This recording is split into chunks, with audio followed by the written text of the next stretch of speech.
Hi hello നമസ്കാരം. വ്ളോഗാജിയുടെ മറ്റൊരു വീഡിയോയിലേക്ക് എല്ലാവർക്കും ഹാർദവമായ സ്വാഗതം. ഇന്ന് ഞാൻ ഈ വീഡിയോ ചെയ്യാനായിട്ട് രണ്ട് കാരണങ്ങളാണുള്ളത്. അതിൽ ഒന്നാമത്തേത്, ബാംഗ്ലൂരിലുള്ള എൻ്റെ ഒരു കസ്റ്റമർ കഴിഞ്ഞ ദിവസം വിളിച്ചിരുന്നു. അദ്ദേഹത്തിൻ്റെ മകന് കൊറോണ ബാധിതനായിട്ട് ഹോസ്പിറ്റലിൽ അഡ്മിറ്റാണ്. അപ്പോൾ അവരവിടെ പറയുന്നത് ഐസൊലേറ്റഡ് ആയിട്ടുള്ള വാർഡിലെ കുട്ടിയെ കിടത്താനായിട്ട് കഴിയുകയുള്ളൂ. അതിന് ഏകദേശം റൂം റെൻറ്റ് പ്രതിദിനം ഓരോ ദിവസവും 10,000 രൂപ വരെ വരുമെന്ന് അവർ പറഞ്ഞു. അദ്ദേഹത്തിൻ്റെ പോളിസി പ്രകാരം മാക്സിമം 5,000 രൂപ വരെയാണ് ഒരു ദിവസത്തേക്ക് റൂം റെൻ്റായിട്ട് നമുക്ക് കൊടുക്കാൻ കഴിയുക. ഒരു സാധാരണക്കാരനായ അദ്ദേഹത്തിന് 5,000 രൂപ ദിവസവും അഡീഷണലായിട്ട് ചിലവാക്കി കുട്ടിയെ അവിടെ അഡ്മിറ്റ് ചെയ്യാനായിട്ടുള്ള ഒരു നിർവാഹവുമില്ല.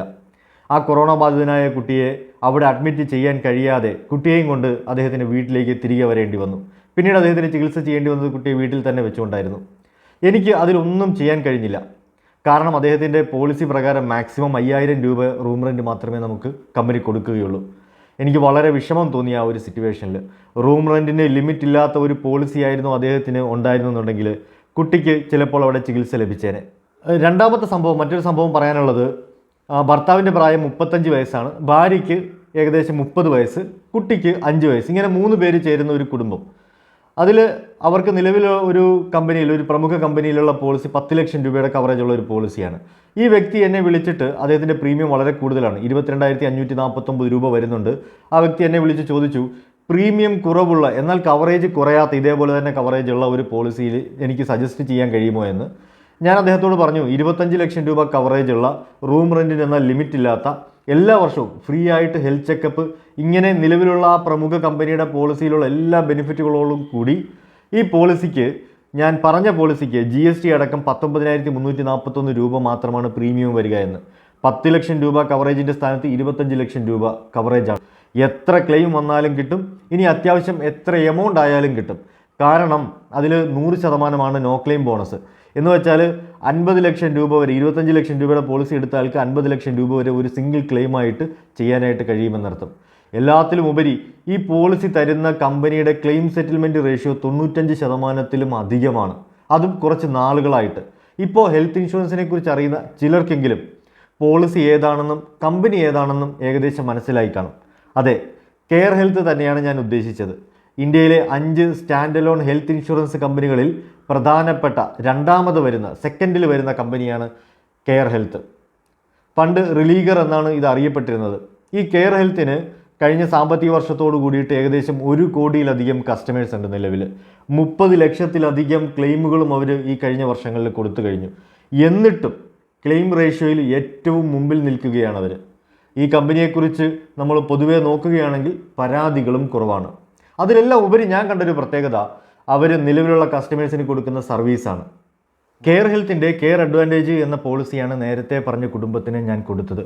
റൂം റെൻറ്റിനെ കുറിച്ച് എനിക്ക് പേടിയില്ല, സബ് ലിമിറ്റുകളെക്കുറിച്ചും പേടിയില്ല, പ്രീമിയം കൂടിപ്പോയി എന്ന വിഷമവുമില്ല. ഞാനും ഹാപ്പിയാണ്, എൻ്റെ കസ്റ്റമറും ഹാപ്പിയാണ്. ഇനി നമുക്ക് ഈ പോളിസിയുടെ ശുദ്ധ മലയാളത്തിൽ പറഞ്ഞാൽ ഗുണഗണങ്ങൾ എന്തൊക്കെയെന്ന് നോക്കാം.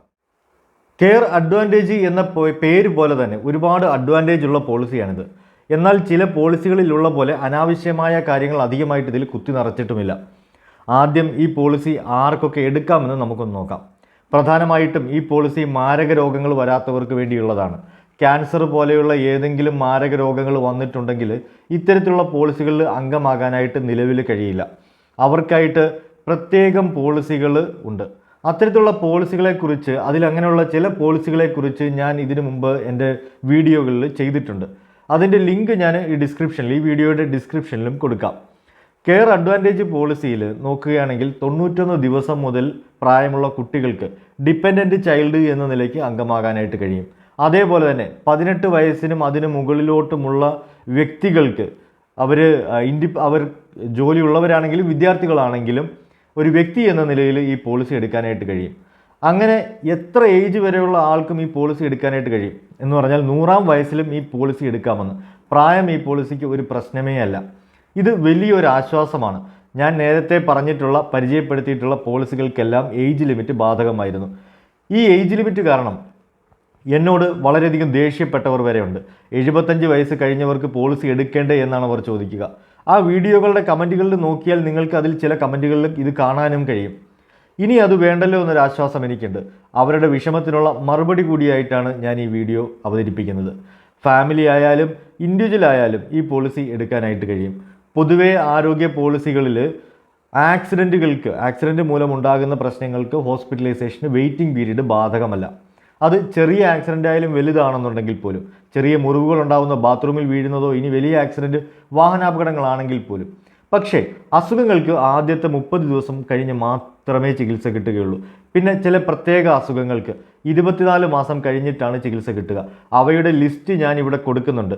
ഇതിന് സ്പെസിഫിക് ഡിസീസ് എന്നാണ് പറയപ്പെടുക. അതിൽ ആദ്യത്തേതായിട്ടുള്ളത് ആർത്രൈറ്റിസ് ആണ്. ആർത്രൈറ്റിസും അതിൻ്റെ എല്ലാ വകഭേദങ്ങളും എന്ന് വെച്ചാൽ ജോയിൻറ്റ് റീപ്ലേസ്മെൻറ്റ് വരെയും ഇതിൽ ഉൾപ്പെടും. രണ്ടാമത്തേത് ENT ഡിസോർഡേഴ്സ് മുതൽ സൈനസൈറ്റിസ് വരെ ഉള്ളത് ഇതിനകത്ത് ഉൾപ്പെടും. മൂന്നാമത്തേത് പ്രോസ്റ്റാറ്റിക് ഹൈപ്പോട്രോഫി. അതൊരു ട്രോഫിയാണ്, ഞാൻ തമാശയായിട്ട് പറയുന്നതല്ല. അത് വന്നവർക്കറിയാം അതിൻ്റെ ബുദ്ധിമുട്ട് നന്നായി. അതിലും 2 വർഷത്തെ വെയിറ്റിംഗ് പീരീഡ് ബാധകമാണ്. അഥവാ 24 മാസം കഴിഞ്ഞിട്ട് മാത്രമേ ഇത്തരത്തിലുള്ള ട്രീറ്റ്മെൻറ്റുകൾക്ക് കഴിയുകയുള്ളൂ. അടുത്തത് തിമിരത്തിനുള്ള ശസ്ത്രക്രിയയാണ്. ഈ പോളിസി എടുത്തതിന് ശേഷം 2 വർഷം കഴിഞ്ഞ് തിമിര ശസ്ത്രക്രിയ ചെയ്യാൻ പറ്റൂ. പിന്നെ കിഡ്നി സ്റ്റോൺസ്, പൈൽസ്, ഹെർണിയ, പിന്നെ ശരീരത്തിലുണ്ടാകുന്ന മുഴകൾ, അത് പുറത്തായാലും അകത്തായാലും ഈ വെയിറ്റിംഗ് പീരീഡ് ബാധകമാണ്. ഇങ്ങനെ വെരിക്കോസിസ് വെയിൻ അടക്കം 13 അസുഖങ്ങൾക്ക് 24 മാസം കഴിഞ്ഞ് മാത്രമാണ് ചികിത്സ ലഭിക്കുക. നിങ്ങൾ ഒരു കാര്യം ശ്രദ്ധിച്ചോ, ഈ അസുഖങ്ങൾക്കെല്ലാം ഒരു പൊതു സ്വഭാവമുണ്ട്. ഒറ്റ ദിവസം കൊണ്ട് പെട്ടെന്ന് വരുന്നതല്ല ഇവയൊന്നും. അതാണ് ഇതിൻ്റെ പ്രത്യേകതയും. അതിൻ്റെ ബുദ്ധിമുട്ട് തുടങ്ങി പതിയെ മൂർച്ഛിച്ച് അവസാനം ചികിത്സ തേടേണ്ടി വരുന്ന ഒരു അവസ്ഥയിലെത്തും. അതുകൊണ്ടാണ് ഈ അസുഖങ്ങൾക്കെല്ലാം ഈ വെയിറ്റിംഗ് പീരീഡ് ബാധകമായതും. പിന്നെ പ്രധാനപ്പെട്ട ഒരു വെയിറ്റിംഗ് പീരീഡ് നിലവിലുള്ള അസുഖങ്ങൾക്കുള്ളതാണ്. എല്ലാ നിലവിലുള്ള അസുഖങ്ങളും, അത് ചെറുതാണെങ്കിലും വലുതാണെങ്കിലും എല്ലാം ഈ ഗണത്തിൽ വരും. അവയെല്ലാം 48 മാസം അഥവാ 4 വർഷം കഴിഞ്ഞാണ് കവർ ചെയ്യുക. ഞാൻ എൻ്റെ എല്ലാ വീഡിയോയിലും വെയിറ്റിംഗ് പീരീഡ് ആവർത്തിച്ച് പറയാറുണ്ട്. കാരണം എന്താണെന്നോ, എൻ്റെ അറിവിൽ 30% ആളുകൾക്കും ഈ വെയിറ്റിംഗ് പീരീഡിൽ ക്ലെയിമുകൾ വരാറുണ്ട്. അതിൽ കുറച്ചെണ്ണം റിജക്റ്റ് ആവും. ആദ്യമായി പോളിസി എടുക്കുന്നവരാണ്, അവരൊരു ക്ലെയിം വരുമ്പോഴേ ക്ലെയിമിന് രജിസ്റ്റർ ചെയ്യും, അത് റിജക്റ്റ് ആവാറുമുണ്ട്. ഇതിൻ്റെ കാരണം പോളിസിക്ക് മുമ്പ് അത് നിലവിലുണ്ടായിരുന്നു എന്നുള്ളത് കൊണ്ടാണ്. അത് കമ്പനി കണ്ടുപിടിക്കുന്നു എന്നുള്ളത് കൊണ്ടാണ്. പോളിസി എടുക്കുമ്പോൾ മിക്കവരും ഇതൊന്നും പറയില്ല, അല്ലെങ്കിൽ പറയാൻ മാത്രം കാര്യമായിട്ട് അവരതിനെ കണക്കാക്കാറുമില്ല. ഏജൻറ്റുമാരാകട്ടെ അത് ആവർത്തിച്ച് ചോദിച്ച് മനസ്സിലാക്കാൻ ശ്രമിക്കാറുമില്ല. പിന്നെ പൊതുവേ മലയാളികൾക്ക് ഹെൽത്ത് ഇൻഷുറൻസ് എടുക്കാൻ തീരുമാനിക്കുക, അത് എന്ത് ഇൻഷുറൻസ് ആണെങ്കിലും, ഹെൽത്ത് എന്ന് മാത്രമല്ല, എടുക്കാനായിട്ട് തീരുമാനിക്കുക എന്തെങ്കിലും ബുദ്ധിമുട്ട് തോന്നി തുടങ്ങുമ്പോൾ മാത്രമാണ്. അതുകൊണ്ട് ആദ്യത്തെ 4 വർഷത്തിനകത്ത് ക്ലെയിമുകൾ വരാനുള്ള സാധ്യതയും കൂടുതലാണ്. ഞാൻ തന്നെ ഈ മേഖലയിലേക്ക് വന്നത് എൻ്റെ അച്ഛൻ്റെ ഹാർട്ട് സർജറിക്ക് വേണ്ടി വന്ന ചിലവ് കണ്ടിട്ടാണ്. അന്ന് ഞാൻ പരിചയപ്പെട്ട ഒരു സ്റ്റാർ ഹെൽത്ത് ഏജൻ്റ് ആണ് എന്നെ ഈ മേഖലയിലേക്ക് ക്ഷണിച്ചത് പോലും. ഇനി ഈ കെയർ അഡ്വാൻറ്റേജ് പോളിസിയുടെ ബെനിഫിറ്റുകൾ എന്തൊക്കെയെന്ന് നമുക്കൊന്ന് നോക്കാം. ഒന്നാമത്തെ ബെനിഫിറ്റ്, ഇതിൻ്റെ സം ഇൻഷ്യൂർഡ് തുടങ്ങുന്നത് തന്നെ 25 ലക്ഷം രൂപ മുതലാണ്. 25 ലക്ഷം, 50 ലക്ഷം, 1 കോടി എന്നിങ്ങനെ 3 സം ഇൻഷ്യൂർഡ് ഓപ്ഷൻസ് മാത്രമാണ് ഈ പോളിസിക്കുള്ളത്. മറ്റെല്ലാ പോളിസികളിലും 3 ലക്ഷവും 5 ലക്ഷവും അങ്ങനെ തുടങ്ങി 10ഉം 15ഉം ഒരുപാട് സംഖ്യകളുണ്ടാകും. സാധാരണക്കാരൻ പ്രീമിയം കുറയ്ക്കാനായിട്ട് കുറഞ്ഞ സം ഇൻഷ്യൂർഡായ 3ഓ 5ഓ തിരഞ്ഞെടുക്കും. അവസാനം ഞാൻ ആദ്യം പറഞ്ഞ കസ്റ്റമറിന് വന്ന പോലെ ഒരു ബുദ്ധിമുട്ടിൽ പോയി വീഴുകയും ചെയ്യും. പക്ഷേ ഇവിടെ ഇതേ കുറഞ്ഞ പ്രീമിയത്തിന് 25 ലക്ഷം രൂപ പോളിസി എടുക്കാനായിട്ട് കഴിയും. റൂം റെൻറ്റിന് ഒരു ലിമിറ്റുമില്ല. നിലവിലുള്ള വലിയ ചതി എന്താണെന്ന് ഞാനൊന്ന് പറഞ്ഞോട്ടോ. 3 ലക്ഷം എടുത്ത ആൾക്ക് അതിൻ്റെ 1% റൂം റെൻ്റായിട്ട് വരിക, അഥവാ 3000 രൂപ. ഇന്ന് ചിലപ്പോൾ അത് നമുക്ക് തികയുമായിരിക്കാം. പണ്ട് 1000-ൽ താഴെ നിന്നിരുന്ന റൂം റെൻ്റാണ് 3000-ൽ എത്തിയത് എന്ന് ഓർക്കണം. 750 രൂപ റൂം റെൻറ്റ് വരുന്നൊരു കാലഘട്ടം എനിക്ക് പോലും ഓർമ്മയുണ്ട്.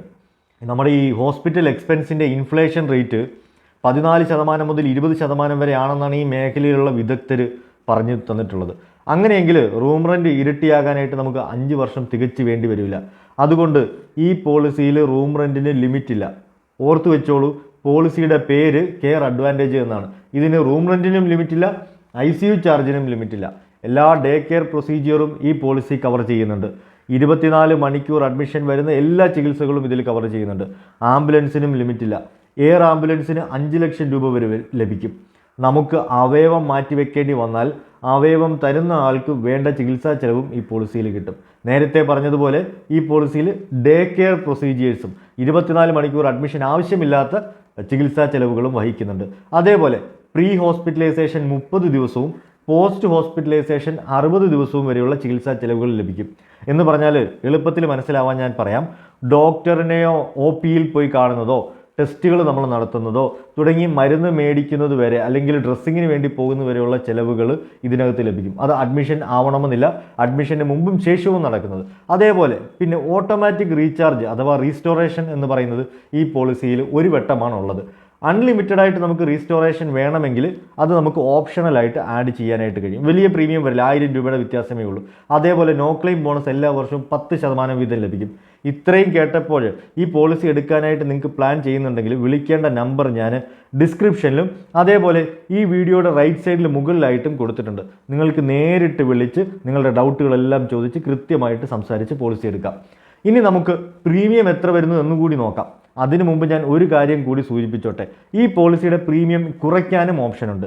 അങ്ങനെ കുറയ്ക്കണമെന്നുണ്ടെങ്കിൽ റൂം റെൻറ്റിന് എനി റൂം എന്നുള്ള ഓപ്ഷൻ നിങ്ങൾക്ക് കിട്ടുന്നത് സിംഗിൾ പ്രൈവറ്റ് റൂം എന്ന് വരെ മതി എന്നുള്ള ഓപ്ഷനിലായിട്ട് മാറ്റാനായിട്ട് ചെയ്യണം, അല്ലെങ്കിൽ അത് സെലക്ട് ചെയ്യണം. പ്രീമിയം 15% വരെ അങ്ങനെ ചെയ്തു കഴിഞ്ഞാൽ കുറയ്ക്കാൻ പറ്റും. അതേപോലെ നമ്മൾ ഹോസ്പിറ്റലിലായാൽ നമുക്ക് ജോലിക്ക് പോകാൻ കഴിയില്ല. നമുക്ക് ആ നഷ്ടം നികത്താൻ വേണ്ടിയിട്ട് വേണമെങ്കിൽ ഡെയിലി അലവൻസ് എന്ന് പറയുന്ന ഒരു ഓപ്ഷനും ഈ പോളിസിയിൽ സെലക്ട് ചെയ്യാനായിട്ട് കഴിയും. അതിന് അഡീഷണലായിട്ട് ചെറിയൊരു പ്രീമിയം അടയ്ക്കേണ്ടതായിട്ടും വരും. ഇനി നമ്മുടെ പ്രായത്തിനും ഫാമിലിയിലെ അംഗങ്ങളുടെ എണ്ണത്തിനും അനുസരിച്ചാണ് പ്രീമിയത്തിലും കാൽക്കുലേറ്റ് ചെയ്യുക. അപ്പോൾ ഓരോരുത്തരുടെയും ഫാമിലി സൈസിനും അവരുടെ ഏജിനും അനുസരിച്ച് പ്രീമിയത്തിലും മാറ്റമുണ്ടാകും.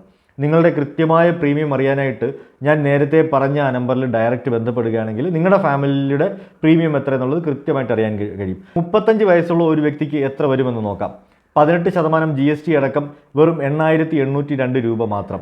സ്റ്റാറിൻ്റെ കോംപ്രിഹെൻസീവിൽ 25 ലക്ഷം സം ഇൻഷ്വേർഡിന് GST അടക്കം 20,714 രൂപ വരുന്നു. എവിടെ കിടക്കുന്നു? 8,800 രൂപയും 20,714.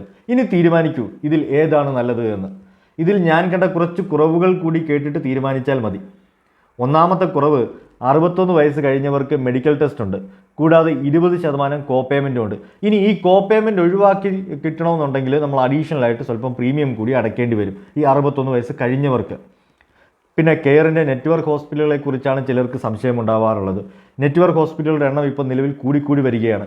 ചെറുതും വലുതുമായ എല്ലാ ഹോസ്പിറ്റലുകളും കമ്പനി ഇപ്പോൾ നെറ്റ്വർക്കിൽ ഉൾപ്പെടുത്താനായിട്ട് ശ്രമിച്ചുകൊണ്ടിരിക്കുന്നുണ്ട്. നിലവിൽ 10,000-ലധികം ഹോസ്പിറ്റലുകൾ ഓൾ ഇന്ത്യയിലുണ്ട്. കേരളത്തിൽ മാത്രം നോക്കുകയാണെങ്കിൽ അറൗണ്ട് 450-ലധികം ഹോസ്പിറ്റൽ ഇപ്പോൾ അവർക്ക് നെറ്റ്വർക്കിലായിട്ടുണ്ട്. പിന്നെ ഒരു കുറവുള്ളത്, ഈ ന്യൂലി മാരീഡ് കപ്പിളിന്, പുതിയതായിട്ട് വിവാഹം കഴിച്ചവർക്ക് അവർക്ക് ഡെലിവറി കവറേജ് അതുപോലെ ഫെർട്ടിലിറ്റി കവറേജുകൾക്ക് വേണ്ടിയിട്ടുള്ള ഓപ്ഷൻ ഈ പോളിസി കൊടുക്കുന്നില്ല. അത്തരത്തിലുള്ള കവറേജ് ഈ പോളിസിയിലില്ല. അത് വലിയൊരു പ്രശ്നമല്ലെങ്കിൽ പോലും ന്യൂലി മാരീഡ് കപ്പിളിനെ സംബന്ധിച്ചോളം അതൊരു പ്രശ്നമാണ്. അതേപോലെ ഡിപ്പെൻഡൻറ്റ് ചൈൽഡിന് 25 വയസ്സ് വരെ മാത്രമാണ് ഫാമിലി പോളിസിയിൽ നിലനിൽക്കാനായിട്ട് കഴിയുക. അതിനുശേഷം അവരെ ഇൻഡിവിജ്വൽ പോളിസിയായിട്ട് കൺവേർട്ട് ചെയ്യാം. മറ്റൊരു പ്രധാനപ്പെട്ട കുറവ്, ആയുഷ് ട്രീറ്റ്മെൻറ്റുകൾക്കൊന്നും തന്നെ ഈ പോളിസി കവർ ചെയ്യുന്നില്ല എന്നുള്ളതാണ്. ആയുർവേദ, യുനാനി, സിദ്ധ, ഹോമിയോപ്പതി ഇങ്ങനെ ഒന്നും തന്നെ ഇവർ കവർ ചെയ്യുന്നില്ല. ഒരു പ്രധാനപ്പെട്ട കാര്യം കൂടി, ഈ ഫെബ്രുവരി ലാസ്റ്റ് മുതൽ ഈ പോളിസിയുടെ പ്രീമിയം 8% വെച്ച് കൂടാൻ പോവുകയാണ്. ഇത് ഈ കമ്പനിയുടെ മാത്രമല്ല മിക്ക കമ്പനികളുടെയും പ്രീമിയം റിവിഷൻ നടക്കുന്ന ഒരു സമയമാണിത്. ഇപ്പോൾ സ്റ്റാർ ഹെൽത്തിൻ്റെ ഫാമിലി ഹെൽത്ത് ഒപ്റ്റിമയുടെ പ്രീമിയം റിവൈസ്ഡ് ആയിട്ടുണ്ട്, കോംപ്രിഹെൻസീവിൻ്റെ റിവൈസ്ഡ് ആയിട്ടുണ്ട്. ഇതുപോലുള്ള അവരുടെ സ്റ്റാർ ഹെൽത്തിൻ്റെ ഒട്ടുമിക്ക പോളിസികൾ റിവൈസ്ഡ് ആയിട്ടുണ്ട്. അനിയന്ത്രിതമായ വിലക്കയറ്റം ഇൻഷുറൻസ് മേഖലയെയും ശരിക്കും ബാധിക്കുന്നുണ്ട്. ഈ വീഡിയോയെക്കുറിച്ചും കെയർ ഹെൽത്തിൻ്റെ കെയർ അഡ്വാൻറ്റേജ് എന്ന പോളിസിയെക്കുറിച്ചും നിങ്ങളുടെ വിലയേറിയ അഭിപ്രായങ്ങൾ കമൻറ്റിലൂടെ അറിയിക്കണമെന്ന് ഞാൻ അഭ്യർത്ഥിക്കുകയാണ്. മറ്റൊരു വീഡിയോയുമായിട്ട് മറ്റൊരു ദിവസം കാണും വരെയും എല്ലാവർക്കും നന്ദി, നമസ്കാരം.